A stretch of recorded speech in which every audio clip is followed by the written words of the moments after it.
나이가 들수록 마음 한켠에 자리 잡는 불안이 있습니다. 나중에 나는 어떻게 될까라는 생각입니다. 건강하게 살고 있는 지금도 문득문득 찾아오는 이 걱정은 우리 모두의 마음속에 있습니다.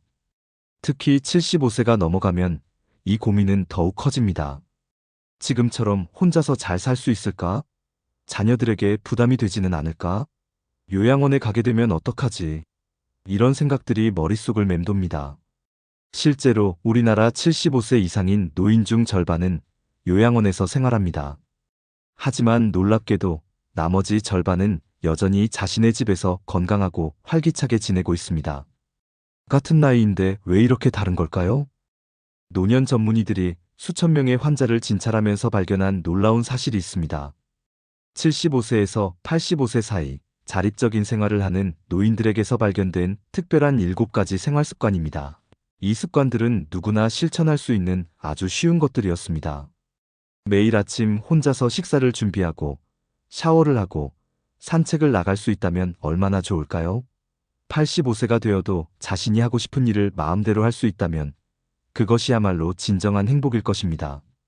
하지만 현실은 녹록지 않습니다. 많은 노인들이 갑자기 찾아온 건강 악화로 하루아침에 요양원에 가게 됩니다. 하지만 조금만 일찍 준비했다면 이런 상황은 충분히 피할 수 있었습니다. 나는 아직 괜찮아. 그때 가서 생각하면 돼 라고 말하는 분들이 많습니다. 하지만 75세가 넘어서면 몸의 변화가 급격하게 찾아옵니다. 걷는 것이 힘들어지고 기억력이 떨어지고 작은 사고로도 큰 부상을 입게 됩니다. 오늘 이 영상에서 노년 전문의들이 밝혀낸 7가지 특별한 생활 습관을 소개합니다. 이것만 실천한다면 85세가 되어도 불행하지 않은 행복한 노후를 보내실 수 있습니다. 더 중요한 것은 이 방법들이 지금 당장 시작할 수 있는 아주 쉬운 것들이라는 점입니다. 돈이 많이 들지도 않고 특별한 기술이 필요한 것도 아닙니다.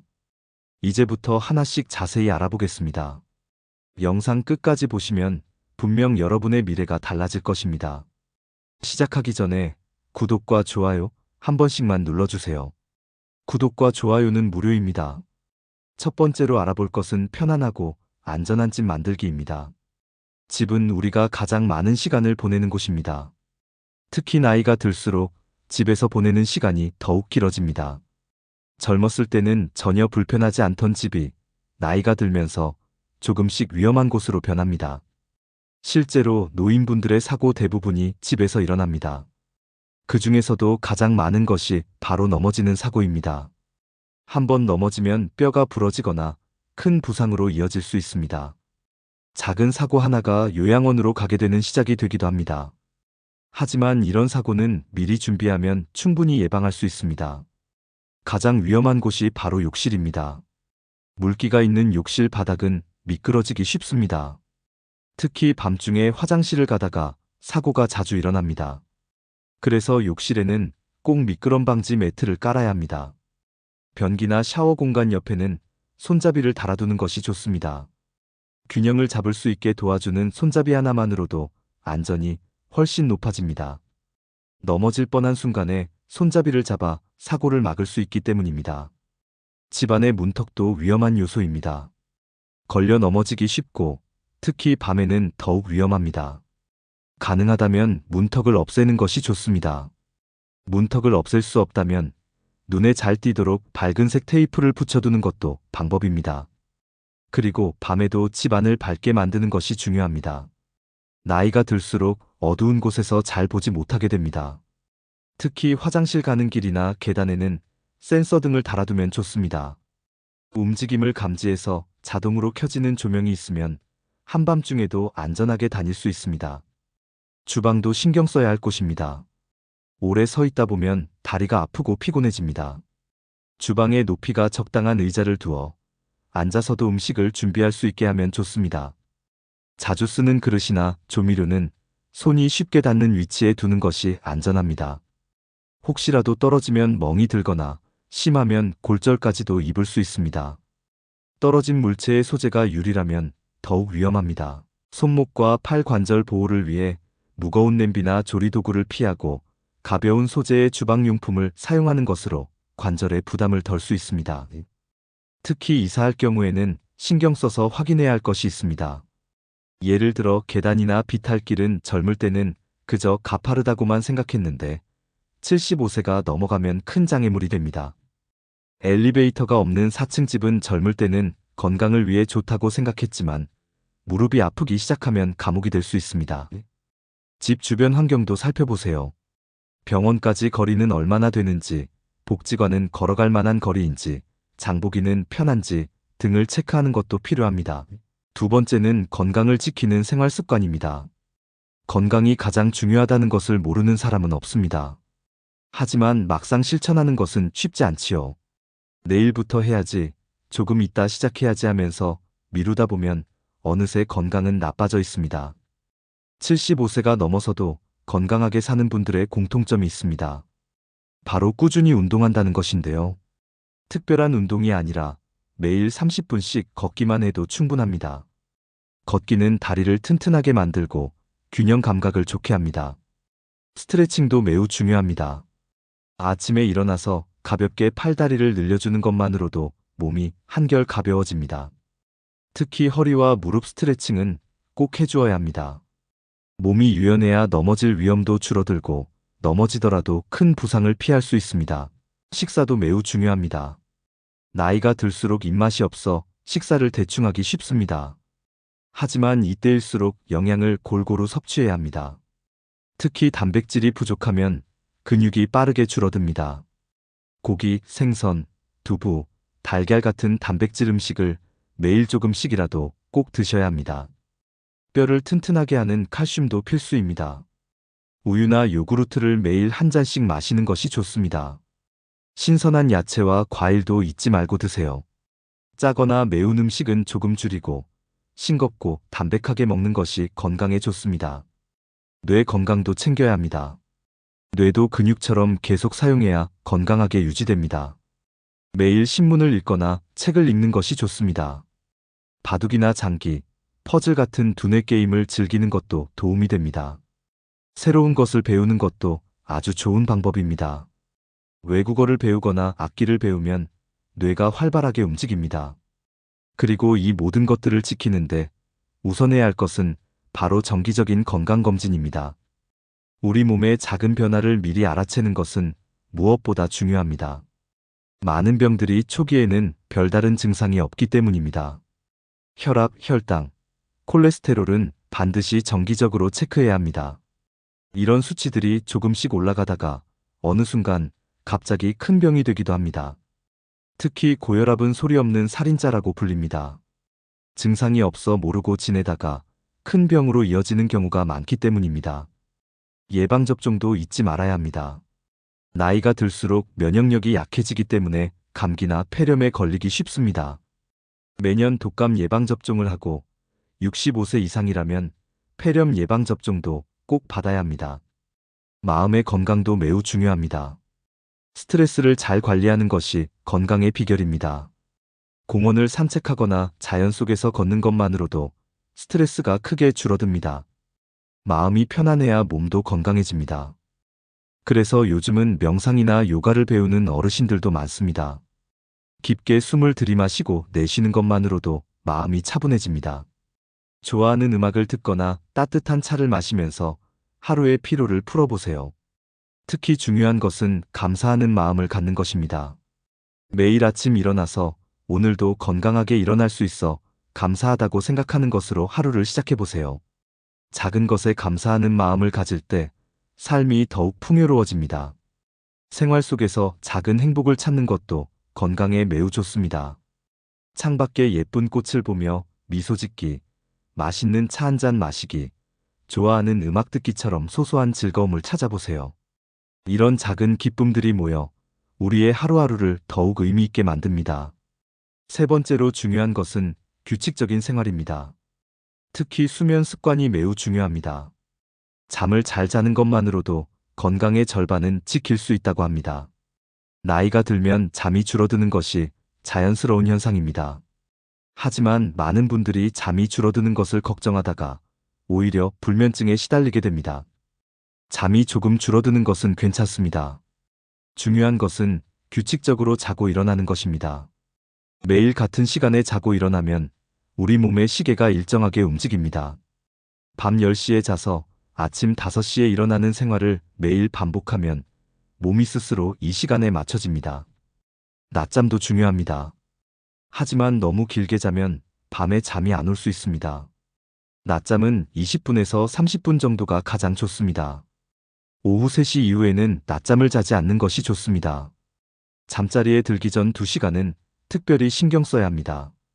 이때는 커피나 녹차 같은 카페인이 든 음료를 마시지 않는 것이 좋습니다. 텔레비전이나 스마트폰도 잠들기 1시간 전에는 끄는 것이 좋습니다.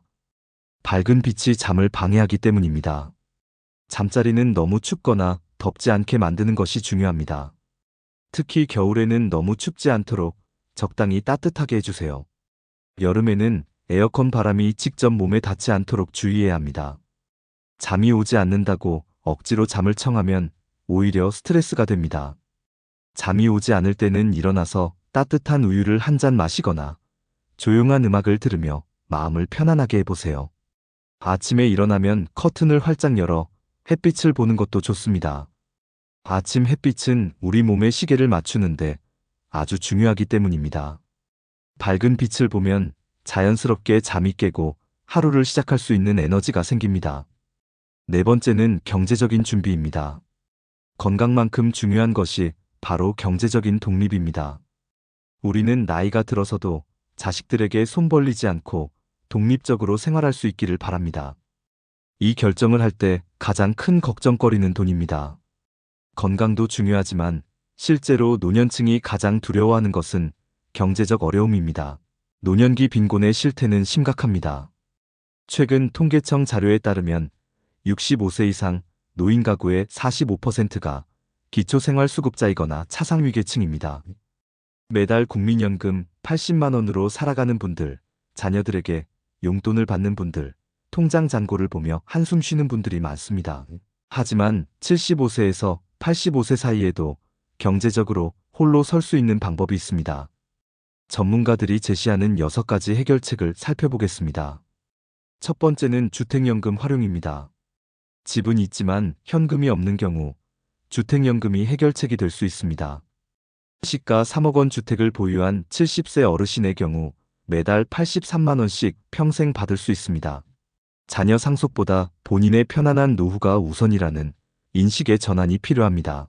두 번째는 똑똑한 재산 관리입니다. 전 재산을 은행 예금으로만 관리하는 것은 손해입니다.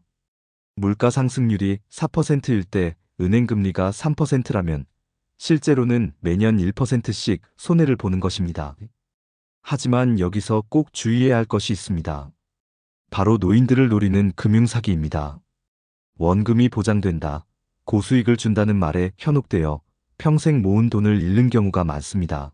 절대로 이런 유혹에 넘어가서는 안 됩니다. 돈 관리의 기본은 안전입니다.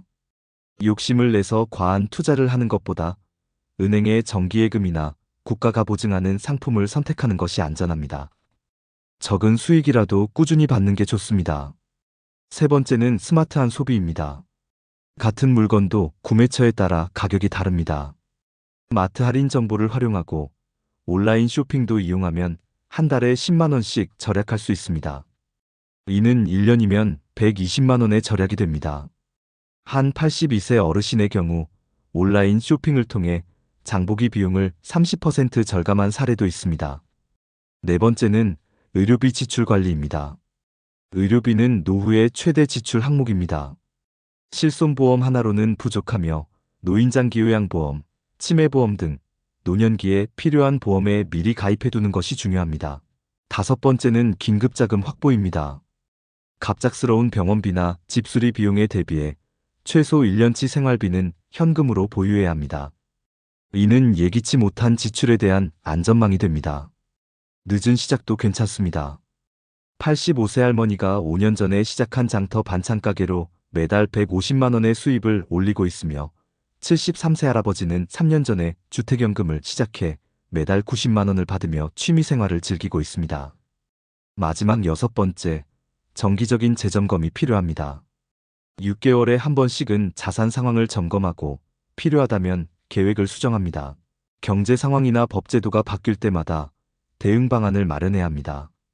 이러한 준비를 통해 노후의 경제적 안정을 이룰 수 있습니다. 특히 75세에서 85세 사이는 의료비 지출이 급증하는 시기이므로 더욱 철저한 준비가 필요합니다.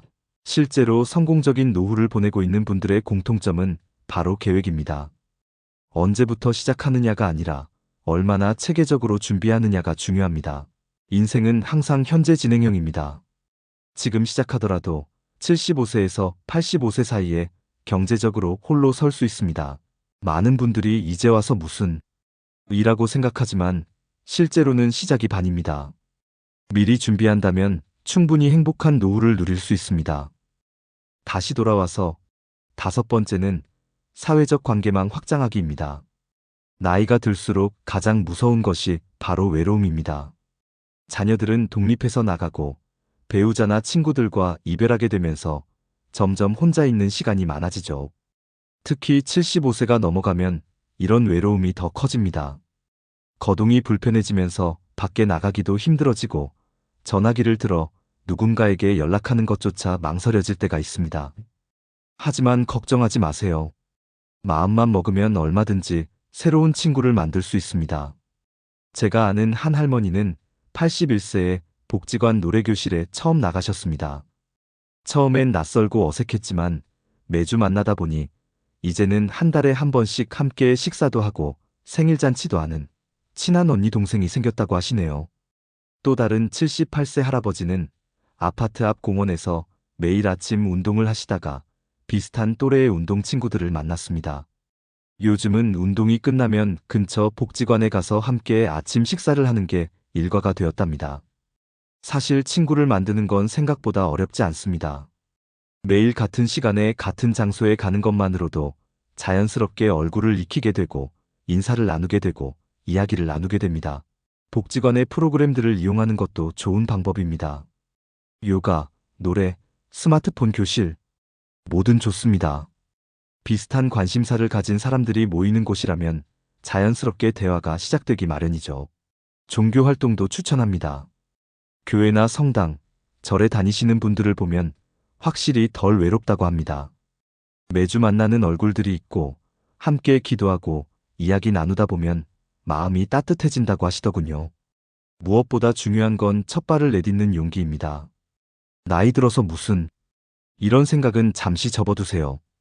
84세에 시작한 탁구 교실에서 절친한 친구를 만난 할머니도 계십니다. 친구가 생기면 관계를 잘 유지하는 것도 중요합니다. 너무 자주 만나면 부담스러울 수 있으니 일주일에 한두 번 정도가 적당합니다. 서로의 사생활도 존중해주고 돈 거래는 절대 하지 않는 게 좋습니다. 그리고 매일 감사한 마음을 가지세요. 아침에 눈을 뜨면 오늘도 좋은 하루구나 하고 감사하게 생각하는 것부터 시작입니다. 길에서 마주치는 이웃의 인사 한마디, 복지관 선생님의 따뜻한 말 한마디에도 감사하는 마음을 가져보세요. 83세의 김할머니는 이렇게 말씀하셨습니다. 하루하루가 감사해요. 아침에 일어나면 오늘은 누구를 만날까 설레고, 저녁에 잠들 때는 오늘도 좋은 사람들 만나서 행복했다고 생각하죠. 나이는 그저 숫자일 뿐입니다. 80살이 넘어도 새로운 친구를 만들 수 있고, 새로운 취미도 가질 수 있고, 새로운 즐거움도 찾을 수 있습니다. 6번째는 가장 중요한, 바로 어디서 살 것인가 하는 문제입니다. 지금 살고 있는 집에서 계속 살 것인지, 실버타운으로 갈 것인지, 아니면 자녀들 근처로 이사할 것인지, 쉽지 않은 선택입니다. 이 선택을 돕기 위해 제가 만난 어르신들의 실제 사례를 들려드리겠습니다. 78세 박할머니는 6년 전 실버타운으로 이사하셨습니다. 처음에는 월 관리비가 부담스럽다고 망설이셨지만 지금은 매우 만족하신다고 합니다. 식사가 제공되고 24시간 의료진이 상주하며 다양한 취미 프로그램이 있어서 심심할 틈이 없다고 하시네요. 반면 82세 김할아버지는 40년 넘게 살던 자택에서 계속 사시기로 결정하셨습니다. 대신 욕실에 안전바를 설치하고 문턱을 없애는 등 집을 노년 생활에 맞게 개조하셨습니다. 이웃들도 있고 시장도 가깝고 오랫동안 살아온 곳이라 편하다고 하십니다. 75세 박할머니는 또 다른 선택을 하셨습니다. 아파트를 팔아 자녀가 사는 동네 근처로 이사하셨어요. 걸어서 10분 거리입니다. 너무 가까우면 서로 부담스럽고 너무 멀면 왕래가 힘드니 이 정도 거리가 딱 좋다고 하십니다. 그렇다면 어떤 기준으로 선택하면 좋을까요? 첫째, 경제적 여건을 고려해야 합니다. 실버타운은 편리하지만 매달 적지 않은 관리비가 듭니다. 자택에서 살려면 개보수 비용과 관리비를 감당할 수 있어야 하고요. 둘째, 건강 상태를 살펴봐야 합니다. 혼자서 일상생활이 가능한지, 정기적인 병원 진료가 필요한지에 따라 선택이 달라질 수 있습니다. 셋째, 사회적 관계를 생각해야 합니다. 오랫동안 살아온 동네의 이웃들, 다니던 복지관, 병원 등을 고려해야 합니다. 넷째, 자녀들과의 관계도 중요합니다. 너무 가까우면 서로 부담스러울 수 있고, 너무 멀면 긴급할 때 도움을 받기 어려울 수 있습니다. 그리고 무엇보다 중요한 것은 미리 준비하는 것입니다. 거동이 불편해지거나 건강이 나빠진 뒤에는 선택의 폭이 좁아집니다. 예를 들어 자택에서 계속 살기로 했다면 미리미리 집을 노년 생활에 맞게 개조해 두는 것이 좋습니다. 욕실에 안전바를 설치하고 문턱을 없애고 미끄럽지 않은 바닥재로 교체하는 등의 준비가 필요합니다. 실버타운으로 가기로 했다면 비용과 위치를 미리 알아보고 대기자 등록을 해두는 것이 좋습니다. 좋은 실버타운은 대기 기간이 길기 때문입니다. 자녀 근처로 이사할 계획이라면 미리 동네를 둘러보고 적응하는 시간을 가지는 것이 좋습니다. 특히 시장이나 병원, 복지관 등의 위치도 확인하고요. 80세 최할아버지는 이렇게 조언하십니다. 일찍 준비할수록 좋아요. 나이 들어서 갑자기 이사하려면 정말 힘들거든요. 저는 70세부터 준비해서 75세에 실버타운으로 왔는데 그게 정말 잘한 선택이었어요. 일곱 번째는 삶의 목적과 의미를 찾는 것입니다. 나이가 들수록 사회적 역할이 줄어들고 주변 환경이 변화하면서 허전함과 공허함을 느끼는 경우가 많습니다. 특히 75세 이후에는 은퇴를 하고 자녀들이 독립하며 가까운 지인들과의 이별도 잦아지면서 삶의 의미를 다시금 고민하게 되는 시기가 찾아오기도 합니다. 그러나 나이가 들었다고 해서 삶의 가치가 사라지는 것은 아닙니다. 오히려 오랜 세월 동안 쌓아온 경험과 지혜를 바탕으로 더욱 깊이 있고 풍성한 삶을 살아갈 수 있는 시기이기도 합니다. 어떤 분들은 자신의 경험을 살려 어린이들에게 옛날 이야기를 들려주거나 젊은 세대에게 조언을 해주며 보람을 찾고 계십니다. 또 어떤 분들은 젊은 시절 이루지 못한 꿈을 다시 도전하며 새로운 목표를 설정하고 계십니다. 이러한 활동은 단순한 취미를 넘어 자신이 여전히 누군가에게 필요한 존재임을 느끼게 해주고 삶의 의미를 더욱 깊게 만들어줍니다. 삶의 의미를 찾는 것은 반드시 거창한 목표를 세우는 것이 아닙니다. 작은 실천으로도 충분히 가능할 수 있습니다. 예를 들어 매일 아침 집 앞마당을 쓸고 살피거나 이웃에게 잘 키운 채소를 나눠주는 것, 또는 일기를 쓰며 하루를 정리하는 것도 삶의 의미를 찾는 방법이 될 수 있습니다. 중요한 것은 자신만의 의미 있는 일을 발견하는 것입니다. 누군가가 시켜서 하는 일이 아니라 스스로 가치 있다고 느끼고 진정으로 원해서 하는 일이어야 합니다. 작은 일이라도 꾸준히 실천하다 보면 삶의 만족감과 보람을 느낄 수 있습니다. 이를 위해서는 무엇보다도 긍정적인 마음가짐이 필요합니다. 어떤 상황에서도 자신의 삶이 최우선이어야 합니다. 여러분은 소중한 존재니까요. 오늘의 이야기 어떠셨나요? 얼마 전 한 어르신께서 이런 말씀을 해주셨습니다. 진정한 행복을 느끼기 시작한 것은 욕심을 조금 내려놓고 나서부터였다. 그 말씀을 듣고 깊이 생각해 보게 되었습니다. 우리 모두 완벽한 삶을 살 수는 없습니다. 어떤 분들은 경제적으로 여유가 있고 어떤 분들은 건강을 잘 유지하고 계시며 또 어떤 분들은 자녀들과 함께하는 시간을 소중히 여기십니다. 그중 가장 중요한 것은 현재 자신이 가진 것들에 감사하며 하루하루를 의미 있게 보내는 것이 아닐까 합니다. 혹시 요즘 무료함을 느끼신다면 새로운 취미를 가져보시는 것은 어떨까요? 제 할머니께서는 최근 온라인을 통해 요리 영상을 보시며 새로운 요리를 시도하고 계시는데 그 시간을 무척 즐기고 계십니다. 해외에서도 많은 어르신들이 연령에 관계없이 자신이 좋아하는 활동을 하면서 활기찬 삶을 살아가고 계십니다. 꼭 경제적인 이유 때문이 아니라 일상을 더욱 의미 있고 즐겁게 만들기 위해 노력하시는 것이죠. 우리 역시 지금 이 순간이 소중합니다. 비록 예전만큼 신체가 자유롭지 않을 수는 있지만 여전히 할 수 있는 일들은 많습니다. 다른 사람과 비교하기보다는 현재를 소중히 여기며 하루하루를 살아가는 것이 행복한 삶을 위한 길이 아닐까 싶습니다. 모든 시작하기에 완벽한 때는 바로 지금입니다. 새로운 시작을 앞두고 있는 여러분들의 이야기를 댓글로 들려주세요. 여러분의 남은 인생이 더욱 편안하고 행복하시길 기원합니다. 지금 구독과 알림 설정하시고 주변에도 공유하셔서 인생의 진정한 지혜를 함께 나누어 보세요. 당신의 특별한 하루를 저희가 함께 하겠습니다. 감사합니다.